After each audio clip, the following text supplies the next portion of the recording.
सुप्रभात बच्चों। मैं आपकी हिंदी टीचर मनीषा व्यास। बच्चों,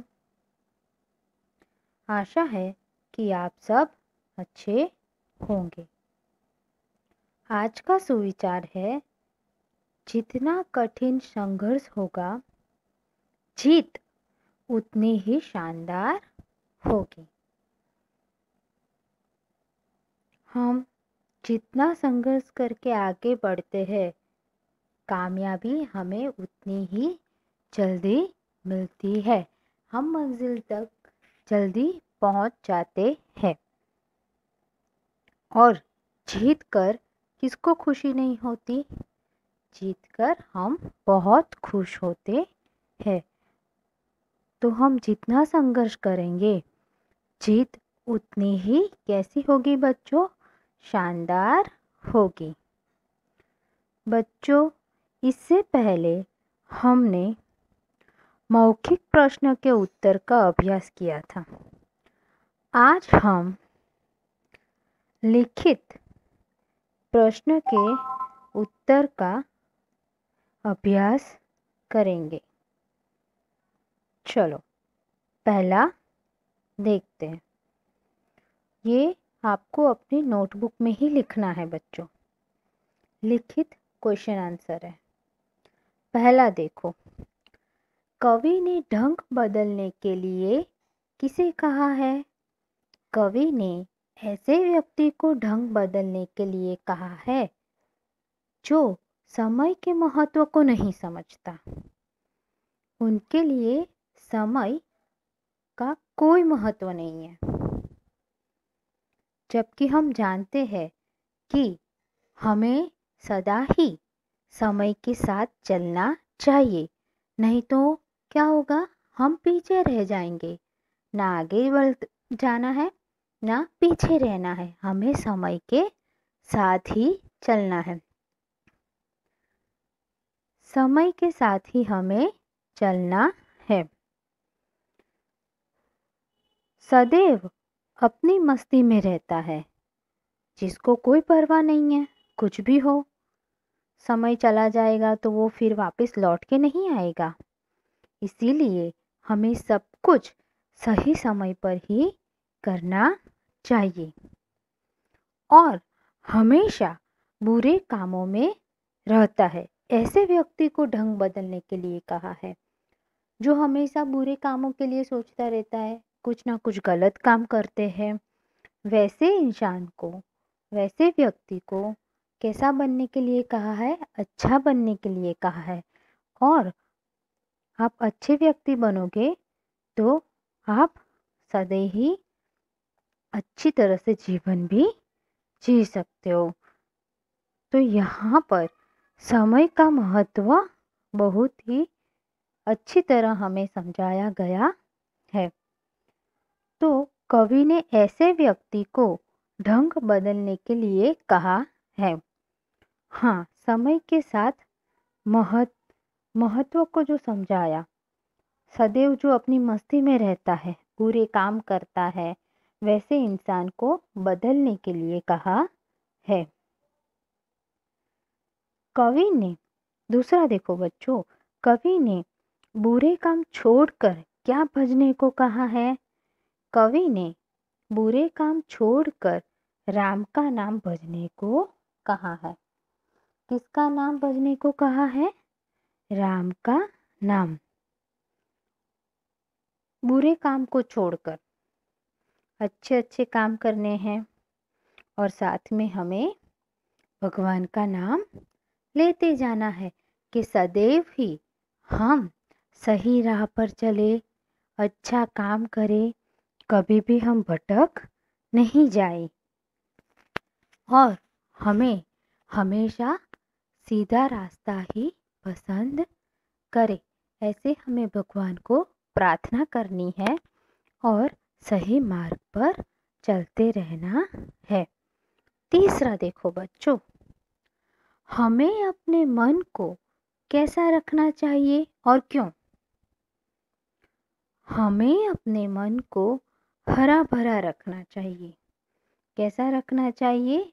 हरा भरा। क्यों हरा भरा रखना चाहिए? क्योंकि अगर हमारा मन हरा भरा रहेगा तो हमारा हर काम में मन लगा रहेगा और हम हर काम पूर्णतः कर पाएंगे। हरा भरा रखना है, अच्छे विचारों से भरा रखना है, सदैव अच्छे विचार करने हैं। आपको जो करना है वो आपको पहले से ही उसके बारे में सोचना है। और हरा भरा मन रहेगा तो अच्छे अच्छे विचार आएंगे तो हमारा काम कैसा कर पाएंगे, हम अच्छा कर पाएंगे और हमारा मन जो है वो हर काम में लगा रहेगा। अगर हम पढ़ाई करने बैठते हैं तो हमें उसमें भी मन लगा रहेगा और हर काम पूर्णतः कर पाएंगे। पूर्णतः आप बीच में नहीं छोड़ोगे उसे। आपको कोई भी परेशानी हो पर आप उसका हल निकाल ही लोगे और आप वो काम को पूर्ण कर पाओगे, पूरा करके ही छोड़ोगे। लास्ट, कवि ने क्या रटने से मना किया है? कवि ने क्या रटने से मना किया है बच्चों? कवि ने मरा मरा रटने से मना किया है। क्यों मना किया है? क्योंकि हमें अच्छी सोच रखनी है, मन को हरा भरा रखना है, हमेशा अच्छा इंसान बनना है, अच्छा व्यक्ति बनना है और हमें आगे ही बढ़ते रहना है। अच्छे सोच विचार करने हैं। मरा मरा रटने से मना किया है। जैसे हमने आगे देखा था इस कविता में कि हमें कोई भी परेशानी हो, कुछ भी हो, पर हमेशा हमें अच्छा ही सोचना है और आगे ही बढ़ते जाना है। आगे देखो बच्चों, भाषा ज्ञान जो पेज नंबर 37 टेक्स्ट बुक में दिया गया है। भाषा ज्ञान वो देखो बच्चों। पहला, दिए गए शब्दों में से सही शब्द पर गोला बनाइए, सर्कल करना है। बच्चों यहाँ पर आपको 3 शब्द दिए हैं पर एक जैसे है, पर उसमें मात्राएं जो है वो गलत लगाई है। तो आपको उसमें से सही कौन सा आएगा वह ढूंढ कर इसमें सर्कल करना है। पहला आएगा अंधेरा, नहीं, इन तीनों में से कौन सा सही रहेगी? इसमें सही रहेगा, हाँ, जो सेकंड वाला है अंधेरा वह सही है। दूसरा देखो बच्चों, कहानी, तो कहानी में भी हमें कौन सा शब्द चुनना है इन तीनों में से? फर्स्ट, हाँ, जो पहला है वो सही शब्द है, कहानी, तो उस पे सर्कल करना है। तीसरा देखो गीत, तो यहाँ पर हमें 3 अलग अलग दिए हैं, तो इसमें से गीत कौन सा सही रहेगा? हाँ, लास्ट वाला जो शब्द है वो सही है, तो हमें उस पे सर्कल करना है। लास्ट वाला देखो बच्चों, प्रशंसा, तो प्रशंसा में क्या आएगा? तीनों में से कौन सा? पहला सही बच्चों, जो पहला है वह आएगा, आपको उसके उस शब्द के ऊपर सर्कल करना है। नेक्स्ट पेज बच्चों, दूसरा देखो, दिए गए शब्दों को सही शीर्षक के नीचे लिखिए। यहाँ पर स्त्रीलिंग और पुल्लिंग ऐसे करके दिया है और बाजू में एक चित्र दिया है वृक्ष का और वहाँ पे अलग अलग शब्द दिए हैं। जैसे सवेरा, सूरज, किरणें, चिड़िया, आलस और खुशियाँ। तो यहाँ पर साथ में दिया है स्त्रीलिंग और पुल्लिंग। तो हमें स्त्रीलिंग को अलग करना है और पुल्लिंग को अलग करना है। वहाँ पर लाइन दी ही है तो वहाँ पर लिखना है। चलो, चिड़िया। तो चिड़िया किस में आएगी? स्त्रीलिंग में या पुल्लिंग में? किस में? चिड़िया स्त्रीलिंग। सही। उसके बाद दूसरा देखो, सवेरा। तो सवेरा स्त्रीलिंग में लिखेंगे या पुल्लिंग में? सही, पुल्लिंग। नीचे दूसरा देखो, किरणें। तो किरणें किस में हम लिखेंगे? स्त्रीलिंग में या पुल्लिंग में? स्त्रीलिंग में। सही। उसके बाद सूरज। तो सूरज किस में लिखेंगे? पुल्लिंग में। आलस, आलस भी हम पुल्लिंग में लिखेंगे। और लास्ट वाला देखो, खुशियाँ। तो वो हम स्त्रीलिंग में लिखेंगे। समझ गए ना बच्चों? इस तरह से आपको ये पूरा करना है। नीचे दूसरी 3rd नंबर की एक्सरसाइज देखो बच्चों। दिए गए क्रिया शब्द से वाक्य बनाइए। बच्चों, यहाँ पर आप कोई भी वाक्य बना सकते हो। आप अपने हिसाब से भी लिख सकते हो और जो मैं बोलूँगी आप वो भी लिख सकते हो। पहला देखो, करना। हमें लंबा सफ़र तय करना है। ऐसा वाक्य मैंने बनाया है। आप कोई भी ले सकते हो यहाँ पर। दूसरा देखो, चलना। हमें सड़कों पर देख के चलना चाहिए। सही है। हमें सड़कों पर कैसे चलना चाहिए बच्चों? देखकर चलना चाहिए, क्योंकि बहुत सारी गाड़ियाँ आती हैं तो हमें देखकर चलना चाहिए। 3rd नंबर, खाना। हमें खाना अच्छी तरह चबाकर खाना चाहिए। ये कैसे खाना चाहिए? अच्छी तरह चबाकर खाना चाहिए। आप ऐसे अच्छी तरह चबाकर खाते हो या फिर जल्दी जल्दी ही पूरा कर लेते हो? हाँ, तो आप जल्दी जल्दी पूरा कर लेते हो तो अब ऐसा नहीं करोगे आप। अच्छी तरह चबाकर खाना चाहिए। दूसरा देखो, जाना।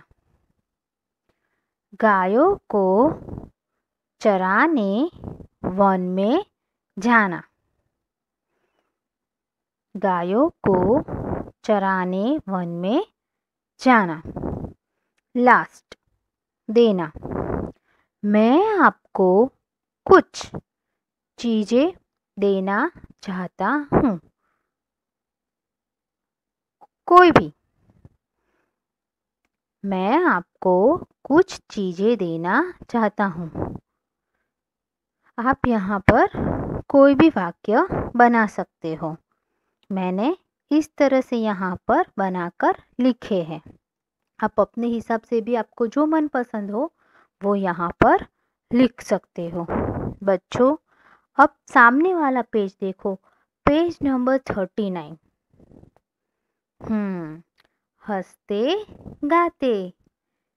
दिए गए दृश्य को देखकर अपने शब्द में एक अनुच्छेद लिखिए। यहाँ पर कितना सुंदर चित्र दिया है, देखो बच्चों। सूरज दिया है, पहाड़ दिखाए है, रास्ता, कितना मस्त चित्र यहाँ पर दिया है। तो इस चित्र को देखकर आपको यहाँ पर एक अनुच्छेद लिखना है। आप सेंटेंस में भी लिख सकते हो, पैराग्राफ में भी लिख सकते हो। मैंने यहाँ सेंटेंस में लिखा है। चलो हम समझते हैं। प्रकृति की सुंदरता सभी का मन हर लेती है। ये चित्र देखकर ही हमें पसंद आया, बहुत अच्छा लगा। तो प्रकृति की सुंदरता, अभी बारिश का मौसम है तो सब जगह हम देखते हैं वहाँ हमें हरियाली नज़र आती है, तो हमें मन को अच्छा लगता है, ऐसे देखना अच्छा लगता है सभी जगह पर। दूसरा वाक्य, प्रातः काल उठते ही सूरज की किरणें हमें अत्यंत मनमोहक लगती है। सुबह ही जैसे सवेरा होता है, अंधेरा मिट जाता है, तो सूरज की किरणें आती है और उजाला हो जाता है, तो वो दृश्य हमें कैसा लगता है? मनमोहक हमें लगता है, अच्छा लगता है। तीसरा, प्रकृति हमारी सबसे अच्छी मित्र होती है। सही बात है बच्चों, प्रकृति हमारी सबसे अच्छी मित्र होती है। प्रकृति के बिना तो जीवन कैसा होगा, आप सोचो। तो इसीलिए हमें ज़्यादा से ज़्यादा वृक्ष नए लगाने चाहिए, उसे काटना नहीं चाहिए। आप ऐसा करते हो बच्चों? नहीं ना? हाँ, हमें हरा भरा कितना अच्छा लगता है।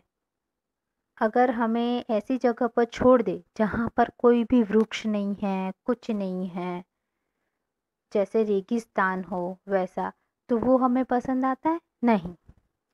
पर हमें कोई ऐसी जगह ले जाए जहाँ पर पहाड़ है, हरियाली है, बहुत सारे पेड़ है, पौधे है, तो हमें देखने में कितना मज़ा आता है और अच्छा भी लगता है।